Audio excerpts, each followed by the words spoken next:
Alhamdulillah, alhamdulillahilladzi hadana ilal imani wal islam wa khassana bi syari'ati sayyidina Muhammadin khairil anam. Asyhadu an la ilaha illallah wahdahu la syarika lah wa asyhadu anna sayyidana wa nabiyyana Muhammadan abduhu wa rasuluh. Allahumma salli wa sallim wa barik ala sayyidina Muhammad wa ala alihi wa ashabihi ila yaumiz ziham. Amma ba'du fa ya ayyuhal muslimun rahimakumullah, usikum wa iyaya bitaqwallahi faqad fazal muttaqun. Ittaqullaha haqqa tuqatih wa la tamutunna illa wa antum muslimun. Ma'asyiral muslimin, jamaah salat Jumat rahimakumullah. Di hari yang sangat mulia, di hari segala doa-doa kita tidak ditolak oleh Allah, di sisa usia kita, marilah kita selalu berusaha meningkatkan ketakwaan kita kepada Allah, dengan kita selalu menjalankan semua perintah-perintah Allah dan meninggalkan semua larangan-larangannya. Karena ketakwaan merupakan sebaik-baik bekal yang akan kita bawa ketika kita kembali menghadap Allah untuk selamanya. Ma'asyiral muslimin rahimakumullah, baru saja bangsa Indonesia tercinta merayakan hari kemerdekaan 17 Agustus 2024. Sudah 79 tahun negara Indonesia merdeka dari penjajahan fisik. Selama 350 tahun, waktu yang sangat panjang untuk rakyat Indonesia menderita. Kita harus bangkit dari keterpurukan dan penindasan ini. Kita bisa buktikan ke dunia bahwa Indonesia siap menjadi negara maju. Indonesia siap bersaing, siap membangun dan siap bersinergi dengan negara-negara manapun. Angka 17 boleh berlalu dari pandangan kita. Angka 17 boleh menjadi simbol kemerdekaan, kebebasan dan kekuasaan. Angka 17 baru saja kita lewati bersama dengan penuh euforia dan kegembiraan. Tapi jangan lupa, jangan pernah tinggalkan angka 17 yang Allah turunkan dari langit, yaitu 17 rakaat setiap hari 5 waktu. Kita diwajibkan untuk menghadap Allah Subhanahu wa ta'ala. Kita harus bangga, harus bahagia, harus bereforia, karena hadiah yang paling terindah di mana Allah izinkan kita untuk bisa menghadapnya minimal 17 rakaat setiap hari. Siapa kita sampai Allah mengizinkan kita bolak-balik untuk menghadap Allah dalam sholat?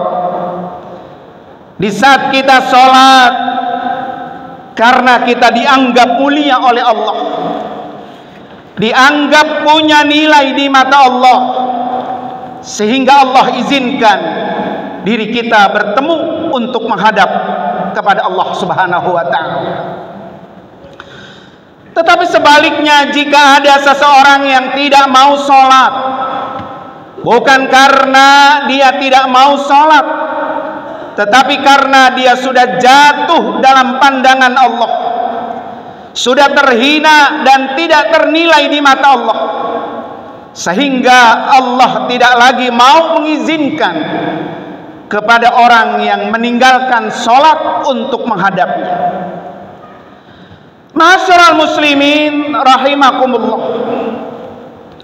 sholat itu ada 4 tingkatan agar kita dapat melihat sholat kita sudah berada di tingkatan yang mana. Tingkatan pertama, tingkat yang paling bawah, ada seseorang menganggap sholat itu sebagai beban. Ada orang yang mengerjakan sholat setiap hari namun masih merasa sebagai beban, malas disuruh sholat, terutama sholat subuh. Golongan orang seperti ini adalah orang-orang munafik. Sesuai dengan firman Allah, innal munafiqina yukhadi'una Allah wa huwa khadi'uhum wa idza qamu ila sholati qamu kusala yura'una an-nasa wa la yadhkuruna Allah illa qalila. Sesungguhnya orang-orang munafik itu hendak menipu Allah, tetapi Allah membalas tipuan mereka dengan membiarkan mereka larut dalam kesesatan dan penipuan mereka. Apabila berdiri untuk sholat, mereka melakukannya dengan malas dan bermaksud riya di hadapan manusia. Mereka pun tidak mengingat Allah kecuali sedikit. Surah An-Nisa ayat 142. Bahkan ada orang yang sulit bangun sholat subuh. Dalam satu riwayat dari Ibnu Mas'ud, telah dikencingi setan. Di hadapan Nabi disebutkan tentang seseorang laki-laki yang tidur semalaman sampai datang pagi. Lalu Rasulullah pun bersabda, "Dzaka rajulun bala syaitanu fi udunaihi."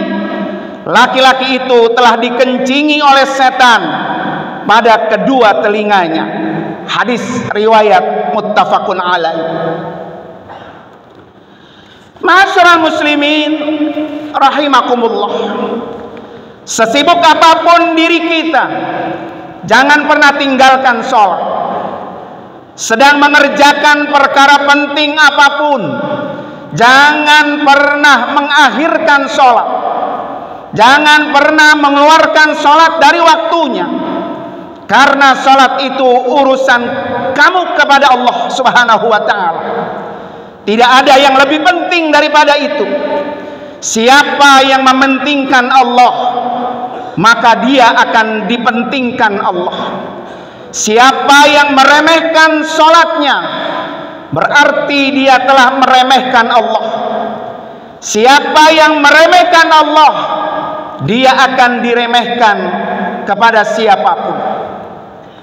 Walaupun ia kaya raya, hartanya berlimpah, jabatannya tinggi, kalau tidak sholat, jangan pernah dijadikan teman. Jangan pernah dipilih jadi imam, jadi pemimpin, karena Allah saja dia sudah berani tinggalkan, apalagi bawahannya. Siapa yang tidak berguna baginya terhadap peringatan Allah, maka tidak akan pernah berguna baginya peringatan dari siapapun. Orang yang tidak sholat, dia telah jatuh di mata Allah. Kita pun terus belajar untuk menjadi orang-orang yang mendaki dan orang-orang yang menggapai rahmat Allah Subhanahu wa ta'ala. Ma'asyiral muslimin rahimakumullah. Tingkatan yang kedua, ada orang yang sholatnya sebagai kewajiban. Jika ada orang yang menganggap sholatnya sebagai kewajiban, maka orang ini tidak pernah menambah dengan sholat-sholat sunnah. Sholatnya pun dikerjakan sesingkat-singkatnya. Imam Al-Ghazali beliau berkata dalam kitab Bidayatul Hidayah, mengerjakan yang fardu ibarat orang dagang, itu baru balik modalnya saja. Keuntungannya ada pada amal-amal soleh, amal-amal sunnah. Semakin sering orang itu mengerjakan yang sunnah, maka semakin banyak dia memiliki keuntungannya. Padahal jika ia selamat, kalau kita ingin selamat, ingin sukses, ingin berhasil, ingin keluar dari berbagai masalah besar yang menimpa kita, jangan pernah tinggalkan sholat. Jika berani tinggalkan sholat, berarti berani meninggalkan Allah. Padahal Allah maha pemberi dan maha penentu segala hidup dan mati kita. Karena itu kata Rasulullah sallallahu alaihi wasallam, fa in salahat faqad aflaha wa anjaha. Jika orang ini sholatnya baik, sholatnya bagus, maka orang ini pasti beruntung dan sukses. Wa in fasadat faqad khaba wa khasara. Bila sebaliknya sholatnya rusak, sholatnya berantakan, maka orang ini pasti menyesal dan merugi.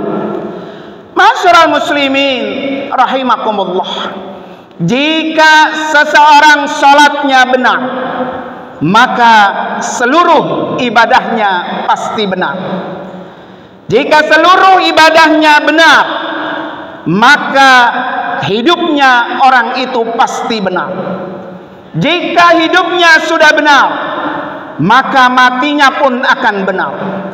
Jika orang ini matinya benar, maka pasti orang ini akan bertemu dengan orang yang paling benar di dalam surganya Allah, yaitu Rasulullah sallallahu alaihi wasallam. Ma'asyiral muslimin rahimakumullah. Tingkatan yang ketiga, ada orang yang sholatnya sebagai kebutuhan. Sholat kita adalah kebutuhan kita, sama seperti kita makan. Kita akan nambah dan nambah lagi. Kita tahu makan adalah kebutuhan kita. Saya butuh untuk sholat karena saya butuh Allah. Saya perlu sholat karena saya perlu Allah. Saya perlu sholat karena saya tahu urusan saya sebesar apapun, saya rasakan akan menjadi kecil di pandangan Allah.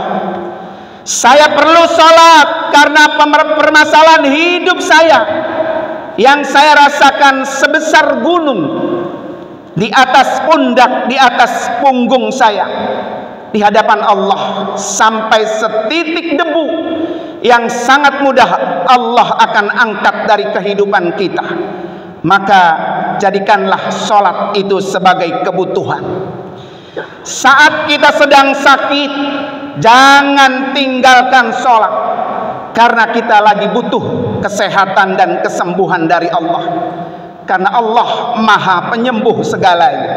Wa idza maritu fahuwa yashfin. Dan apabila aku sakit, dialah Allah yang menyembuhkanku.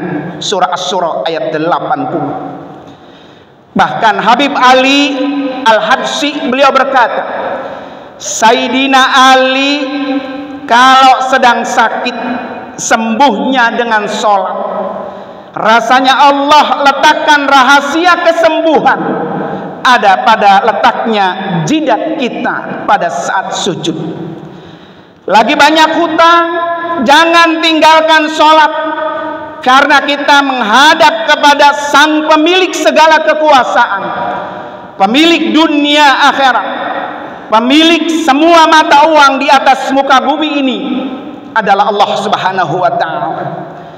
Semua permasalahan-permasalahan hidup kita menjadi ringan saat kita meletakkan jidat kita di tempat sujud. Kita berbisik lirih kepada Allah dengan suara rintihan doa kita, didengar yang punya aras, didengar segerap malaikat-malaikat di atas langit, sehingga Allah mengatakan kepada kita, wasjud waqtarib, bersujudlah kamu serta mendekatkan dirilah kamu kepada Allah. Surah Al-Alaq ayat 19. Maka perbanyaklah doa di dalam sujud. Doa sangat mungkin dijabah Allah, apalagi dipanjatkan di sepertiga malam saat banyak manusia sedang terlelap tidur. Aqrabu ma yakunul abdu min rabbih wa huwa sajid faksiru ad-du'a. Keadaan seorang hamba paling dekat dengan Tuhannya adalah ketika dia sedang sujud, maka perbanyaklah berdoa saat itu. Hadis riwayat Imam Muslim. Masyarul muslimin rahimakumullah. Kemudian yang keempat, ada sholat seseorang itu dijadikan sebagai hobi dan hiburan. Ini adalah sholatnya para nabi, para rasul, para sahabat dan para tabi'in. Rasulullah sallallahu alaihi wasallam bersabda, ju'ilat qurratu aini fis shalah. Dijadikan sesuatu yang paling menyenangkan hatiku adalah pada saat mengerjakan sholat. Hadis riwayat An-Nasai. Nabi itu kesenangannya dan hobinya adalah sholat. Karena kata Rasulullah sallallahu alaihi wasallam, "Idza hazabau amrun faz'ilas salat." Kebiasaan Rasulullah ketika menghadapi kesulitan-kesulitan adalah segera dengan melakukan sholat.